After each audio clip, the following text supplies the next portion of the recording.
мы проработаем практической части нашей сессии, вы не против? Я лично нет. Все, супер. Спасибо большое. И последнее, прям меня резануло тоже очень сильно, я не мог промолчать.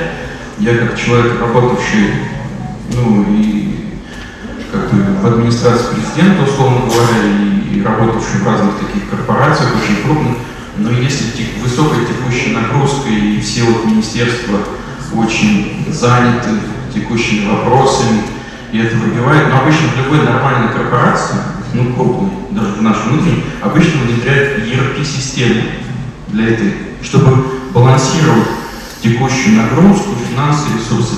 Может быть, еще один проект такой сделать, ERP это всегда цифра, какой-то такой для госуправления или какой-то еще такой, какой-то ERP-систему внедрить. Этих процессов много достаточно, в нашем министерстве их около 700 уже. Я едино имею в виду, что все вот так. Я об этом говорю, потому что они процессы, где-то они одинаковые, допустим, мы все одинаково пишем письма, одинаково делаем нормативно-правовые акты, это уже оцифровано. Да, я понимаю. Но есть процессы такие немножко уникальные, когда, я не знаю, можно и типизировать, так скажем. Получается, надо здесь думать. Почему нет? Давайте посмотрим. Просто пример сегодня, да, мы вчера вечером перенесли на 11 утра, но многие пишут 9 или 10, как положено. То есть кто-то не узнал каким-то образом. Значит, либо аналоговые каналы. Нет, это было письмо в системе электронного документа работы совершенно поздно. Да. То есть есть над чем подумать, да, с точки зрения, что, цифровизация, я вчера же об этом рассказывал, это прежде всего сокращение издержек на коммуникацию и на транзакции. В этом главный эффект всегда цифровизации. Да, если уже были законы, они по-разному делались, когда, если, допустим, есть личный кабинет госслужащий, АРМ госслужащий. Я не спорю, я просто говорю, над чем подумать, мне просто сегодня надо думать, и мне нужно коллегам дать остановку на работу. Над чем прежде всего думать? Мне это резануло. Я очень хочу, чтобы вы тоже задавали вопросы, потому что нам придется сегодня думать. Спасибо. Все, у меня больше нет вопросов. Ответ меня полностью удовлетворили. Можно, да? Да. Здравствуйте, компания «Металлургия». Вы сказали, что у вас есть дефицит кадров, и, собственно, вы обучаете от себя какие-то определенные кадры, чтобы устранить этот дефицит. У меня вопрос, в каком формате проходит это обучение, и откуда вы берете контент? Обучение у нас, во-первых, базовые курсы используем на то, что РАНХИКС предлагает, то есть центр цифровой трансформации и так далее. Что-то отдельно мы приобретаем, но, конечно, цена кусается на рынке бывает, но в основном, конечно, ориентируемся на ранхиксовские курсы. И привлекаем, смотрим в сторону и, возможно, на коммерческие компании, Яндекс и так далее, это уже вопрос обсуждения. Скажите, а вот чтобы устранить дефицит отраслевых команд, планируете ли вы подготавливать как раз-таки подобных специалистов чисто под себя? Да, планирую. Все, спасибо за ответ. Петр Васильевич, спасибо огромное. Это была очень яркая и, я считаю, что очень глубокая презентация того, что происходит со стратегией здесь и сейчас. А я попрошу аплодисменты, во-первых.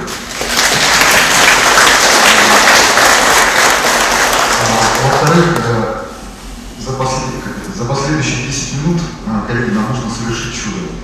И вернуть, как говорится, все в те планы, которые мы уже обсуждали. Я попрошу Георгия Николаевича Михайлова, руководителя администрации главы республики Саха-Якутия, занять свое место. И Анатолия Соломовича Семенова,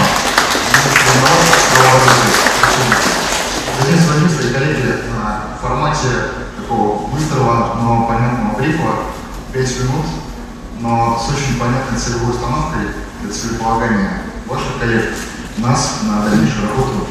Прошу каждого, что называется, высказать свое мнение, потому что мы каждое мнение каждого выступающего разбираем и используем в работе. Добрый день, уважаемые коллеги. Во-первых, прошу прощения за задержку. У нас, хотя мы с Анатолием Московичем с 9 часов утра здесь, да, но, к сожалению, попали в форс-мажорные обстоятельства. Что хочу сказать про цифровую трансформацию. Глава республики, он уделяет этому вопросу очень пристальное внимание.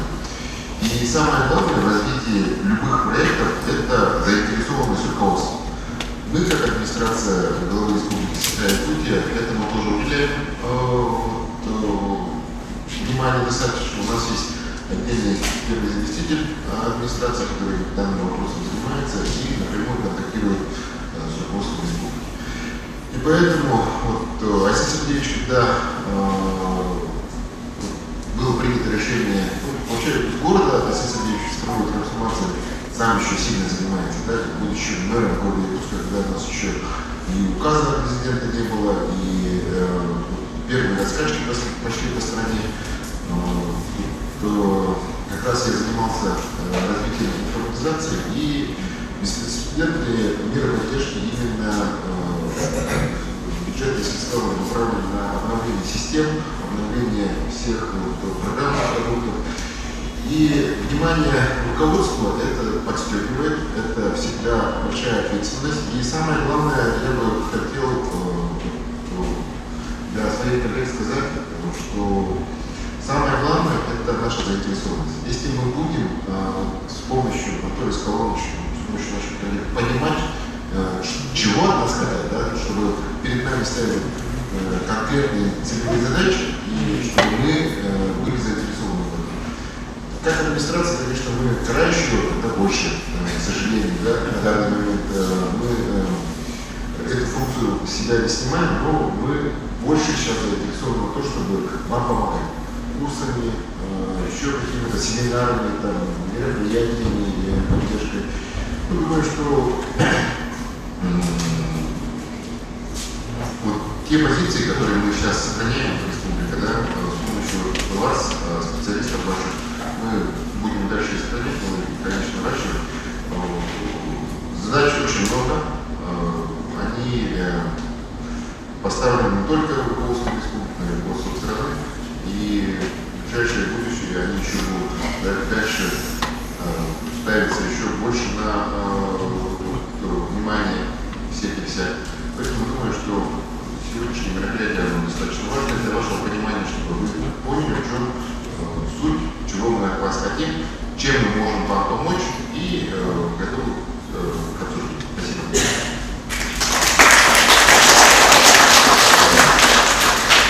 Я передам слово Анатолию Скаловичу. Спасибо, пожалуйста. Да, спасибо, Алексей. Доброе утро, коллеги. Разрешили выступать сидя, это очень удобно. Во-первых, я хочу выразить благодарность МОД «Цифровая экономика» Алексеевичу Денисову, команде, которая прилетела. Давайте я говорю, друзья. Мы в жизни важно очень скорость принять решение. С Алексеем встретились на Ципре, да, на мероприятии в Нижнем Новгороде. Это было, когда это был июнь месяц. То есть мы в июне встретились, прямо вот так вот, во время конференции. Привет, Алексей, привет, Толя, координал, вот, занимаемся, какие задачи, он говорит, ну давай сделаем мероприятие. Да? То есть мы, по сути, между принятием решения, просто озвученным публичной офертой и вот до сегодняшнего мероприятия прошло там 1,5 месяца. Это очень круто. Более того, я хочу сказать, что приехала очень мощная команда экспертов. На самом деле, здесь мы тоже постарались, потому что очень много Алексею задавали вопросов, и действительно команда приехала очень классная. Это просто к тому, что надо это время провести с максимальной пользой, потому что люди приехали, мероприятие, еще раз скажу, что проводится силами ОНО, то есть Юрий Николаевич, то есть по сути мы предоставили только площадку и себя, да, а все остальное делают коллеги из ОНО, и за это еще раз огромную благодарность. Да. Вторая благодарность коллегам, которые в рабочее время нашли времени пришли. Я очень за это честно переживал. На самом деле я сейчас сам нахожусь в отпуске.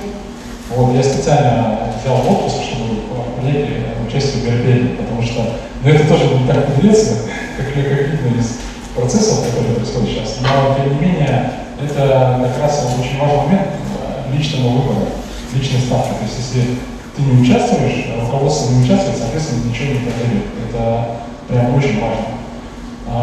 Третье, что я хотел сказать, что на самом деле мы буквально вот сейчас завтра презентуем вам штаб цифровой трансформации.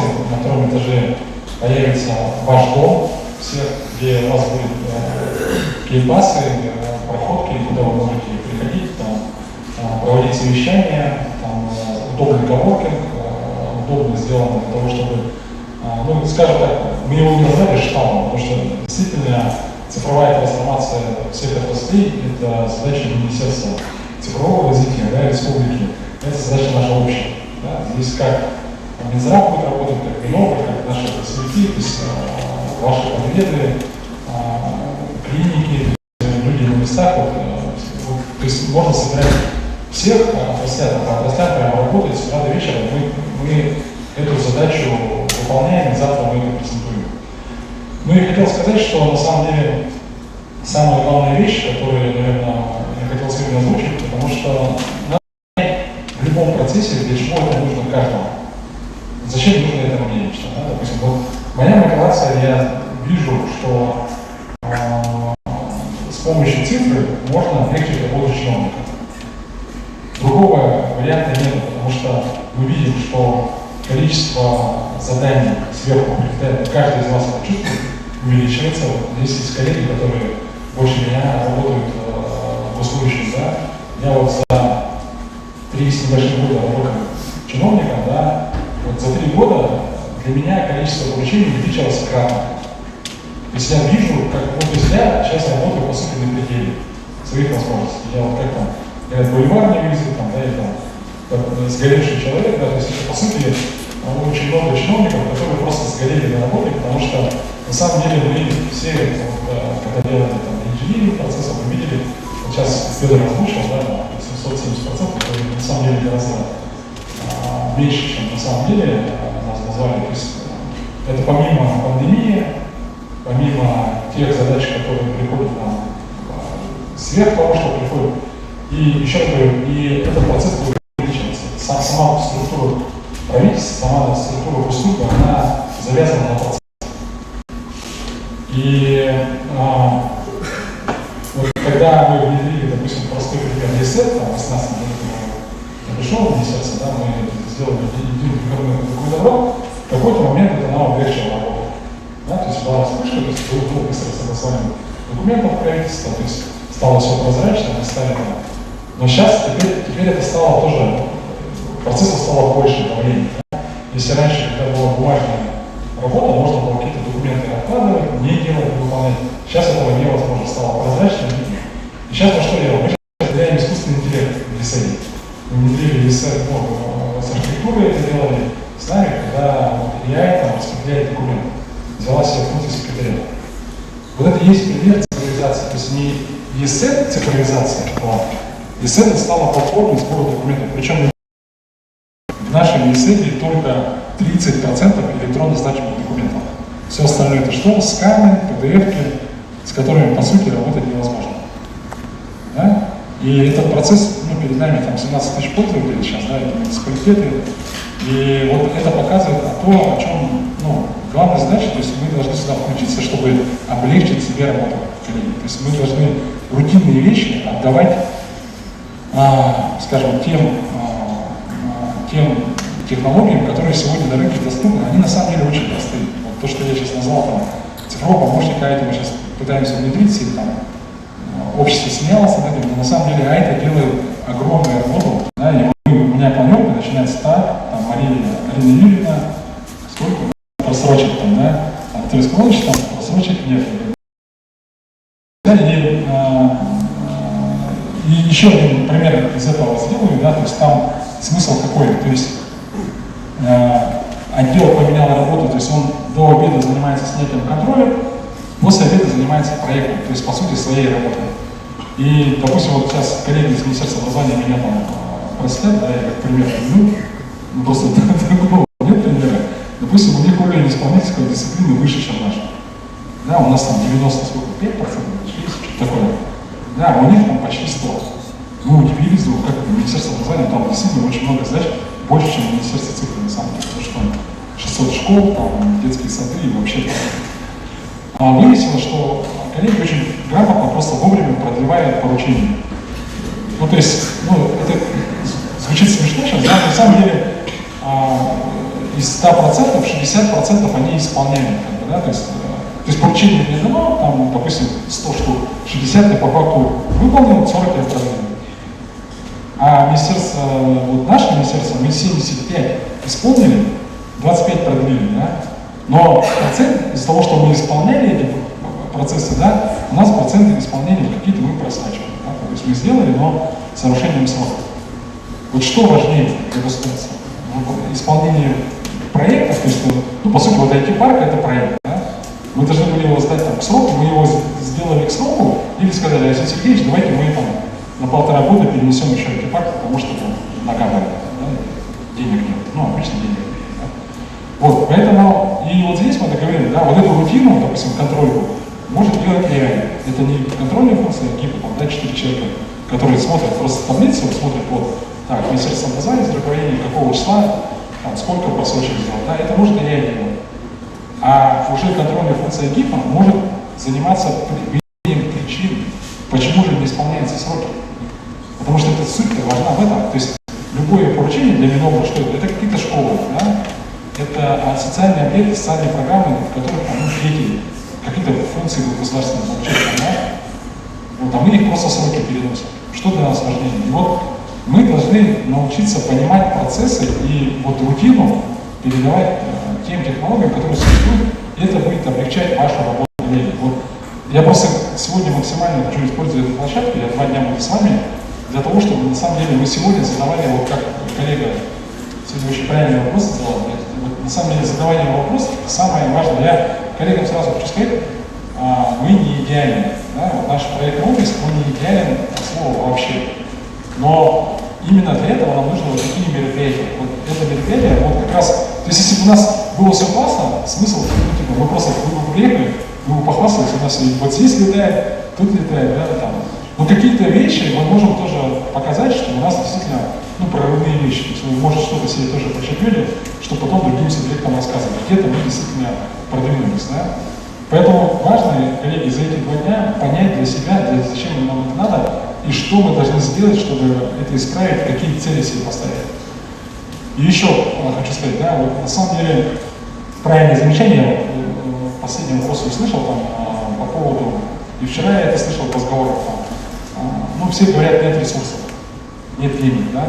На самом деле, коллеги, вот деньги вторичные, это звучит очень дурацко, я не министр финансов, да, здесь Гаврил Юрьевич присутствует, деньги на самом деле, потом скажут, у Семенова резали 50%, да, он сказал, деньги не важны.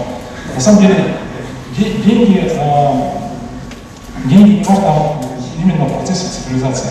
Важны люди, важны знания.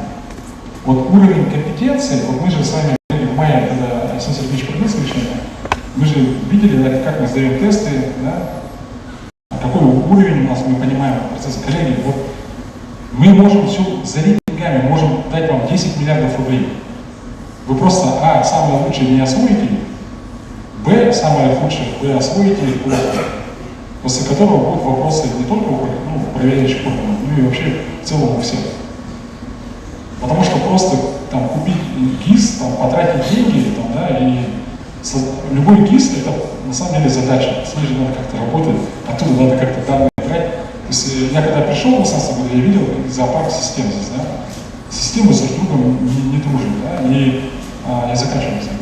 Вот, просто смысл в том, что на самом деле важно прокачивать себя ежедневно. У нас нет возможности, вот спросили сейчас про образование, да, у чиновников, к сожалению, вот нас РАНХИКС приглашает, мы не можем, там, мы проводили за Шклерук в свое время в культурном центре, 350 чиновников собрали, неделю здесь их качали. Да, мы хотели дать ШИМу, Высшей школы самоуправления, где находимся, право прокачивать наших, ну, то есть взять компетенции, обучить педагогов, чтобы они качали на месте, потому что мы с Якутска не налетаемся.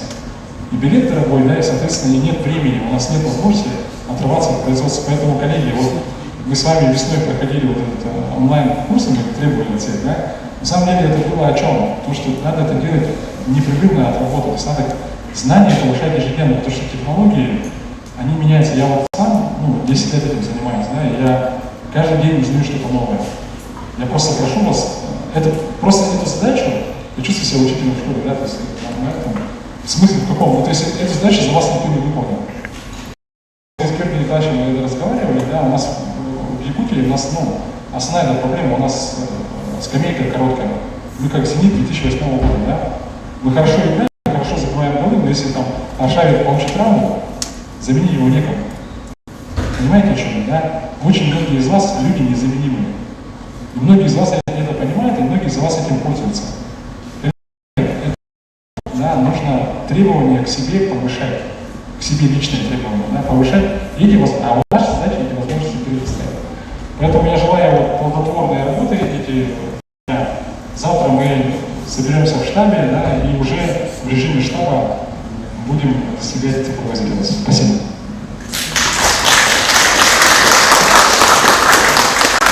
Николай Павлович, спасибо.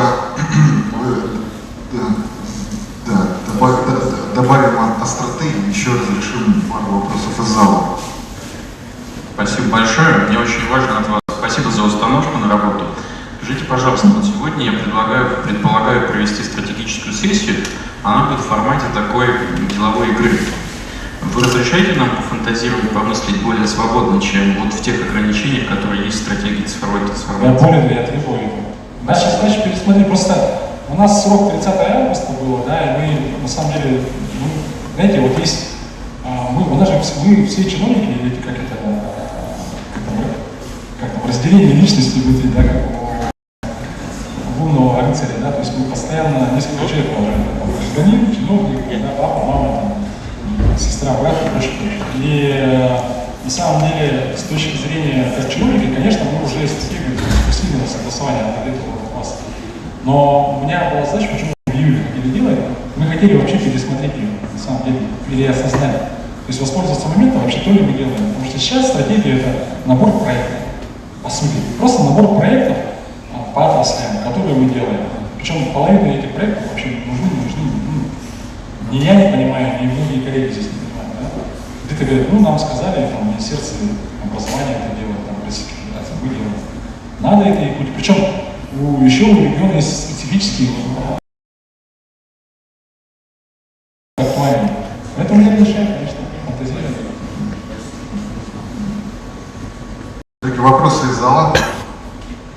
Спасибо, что добавили мне немножко времени. У меня прямо совсем, как говорится, причина совершить чудо. Я не знаю, как 15 минут, просто 15 секунд уложить.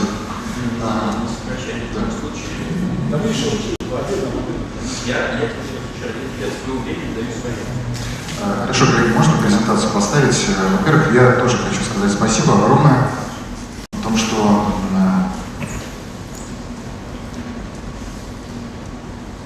каждый из вас большой молодец, что пришел еще вчера для того, чтобы действительно отвлечься от работы, от рутины, выйти как бы из этих рутинных задач. Я надеюсь, у вас получится это сделать, подумать и принять для себя определенного рода стратегические решения.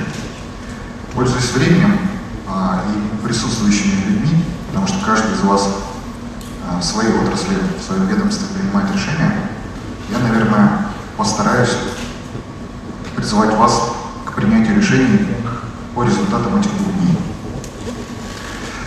Итак, наверное, позвольте мне представиться. Меня зовут Сергей Чернисин, ОНО «Цифровая экономика», заместитель директора по региону. ОНО «Цифровая экономика» — это организация, которая появилась одновременно вместе с национальной программой «Цифровая экономика» Российской Федерации. Это организация уникальная в своем роде. Это не хвастовство, просто действительно другой такой больше нет. У нас 28 учредителей на текущий момент. Это все высокотехнологические компании страны и правительство Российской Федерации, Министерство цифрового развития и Министерство экономики.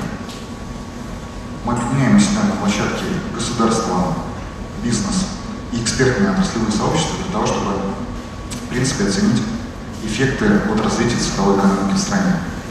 И в процессе ежедневной работы нам приходится работать и в формате штаба, и в формате площадки для экспертных обсуждений. Но при этом есть еще большая роль в развитии регионов. Мы ставим для себя задачу ускоренного внедрения цифровых технологий и платформенных решений. И у нас есть для этого 3 проекта. Один из проектов — это Цифробанк, это база эффективных кейсов цифровой трансформации для нами уже больше 490, собрано за те 5 лет, которые организация существует.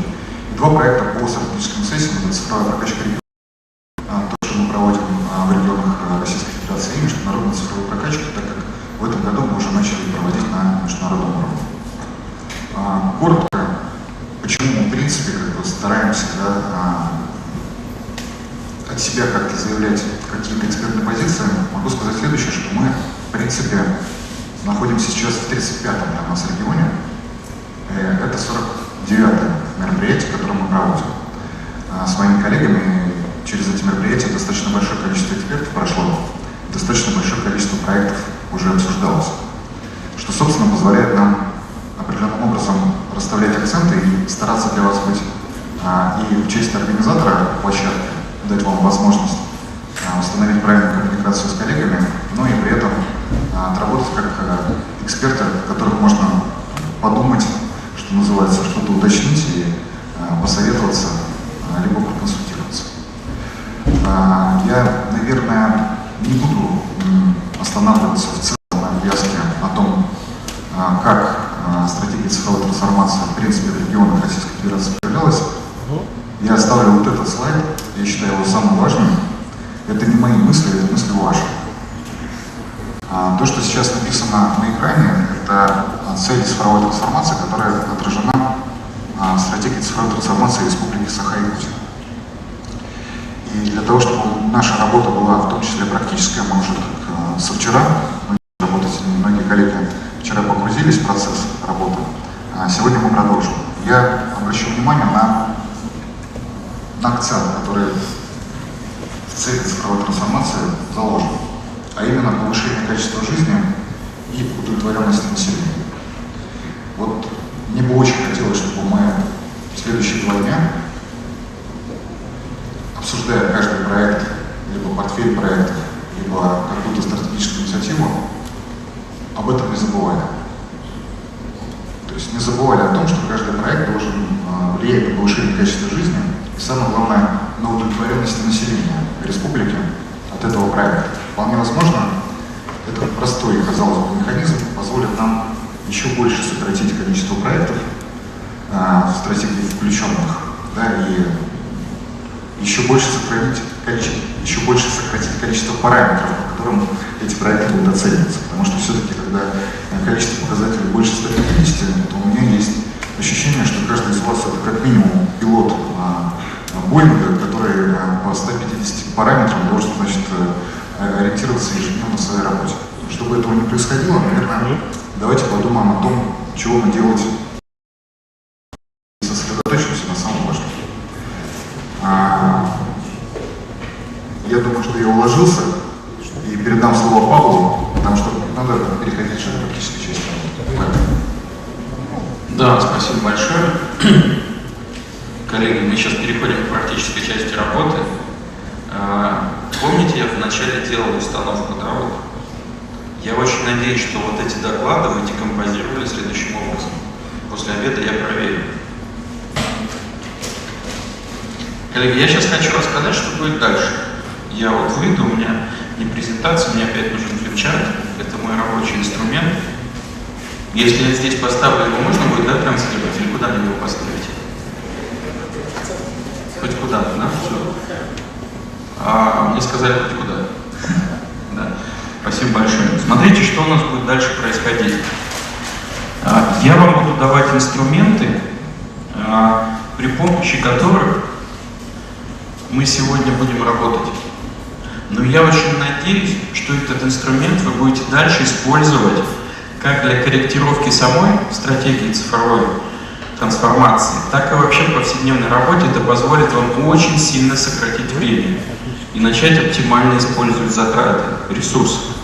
Смотрите, эта схема, она называется проектный протокол, и она действительно подходит для многих с точки зрения. Вот смотрите, если мы возьмем поле проекта, вот это проект. Вот сегодня было сказано, что у вас 87, да, проектов? 89, да. Смотрите, любой проект можно проверить следующим образом и определить его приоритетность. Мало того, вот эта схема даже работает, когда вы лично для себя используете, например, в строительстве дачи для себя. Ну, если механизм работает, то он работает везде. В этот принцип любой практической методологии. В покупке машины, там, в этом, то есть в выборе в какой-то сложной ситуации. Я очень хочу, чтобы вы это все экстраполировали. Вот я вам сегодня говорил, с позиции лично себя «я», ну это самая же главная позиция, ради чего вы живете. Следующая позиция – организации, в которой вы работаете. Следующая с позиции страны, в которой вы живете. Протокол очень прост. Пункт 1 проектного протокола.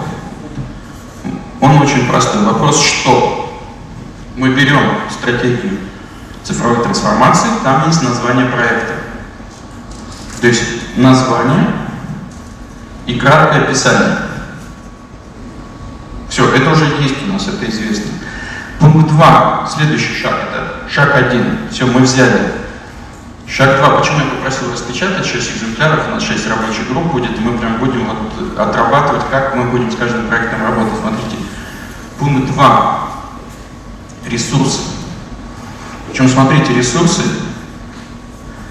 мы с вами потренируемся работать не только денежными ресурсами. У нас, к сожалению, в стране мой коллега, профессор из Оксфорда, я в свое время учился в Кембридже, он в Оксфорде, мы подружились, он говорит, в вашей стране случилось очень страшно. В вашей стране начал внедряться финансовый капитализм. Что это означает? Любая транзакция и взаимодействие между двумя людьми, неважно, чиновниками, в семье, где угодно, всегда оценивается в деньгах. Если деньги есть, разговор серьезный. Если денег нет, ну, автоматически слух вырубается. Вообще не слышу даже тебя. Все, вот как бы. Ну, дома дети же вас говорят, там, папа, купи мне iPhone. Папа начинает объяснять, снова, понимаешь, у меня зарплата там не работает слух. А если папа говорит, сейчас я тебе перечислю на карточку, 100% внимание. И так вот мы везде в повседневной жизни работаем по такому принципу. И это неправильно. Если вы дать любой стартап, коллеги подтвердят, я занимаюсь стартапами, 100% суммы денег сразу. Это означает убить стартап на корню. Прям сразу убить его. Почему? Потому что ты надуваешься, ты становишься важным, ты думаешь, ну не пристало мне на своей там Volkswagen Polo ездить на переговоры, я же теперь стартап с таким бюджетом, я должен купить себе как минимум какой-то черный Мерседес. У вас есть. Самый главный ресурс это, конечно, знание. Потому что если ты знаешь, кто знает, если ты знаешь, как сделать, если ты знаешь, как организовать людей, вот такие плюсики, это замещает обычно 80% любого бюджета. И остается чего-то, чего нет. И нам надо будет сегодня определить, потренироваться, а чего же реально нет для достижения вот этого что? Следующий шаг. Вот такой. Третий шаг. Он называется каким образом. Еще это, как называется, технология. Технология, кто изучал технологию, тот знает, обычно технология это какая-то технологическая схемка с квадратиками, стрелочками, квадратиками, прочими. То есть это сегодня надо будет попробовать нарисовать, а как вот эти ресурсы превращаются вот в это что.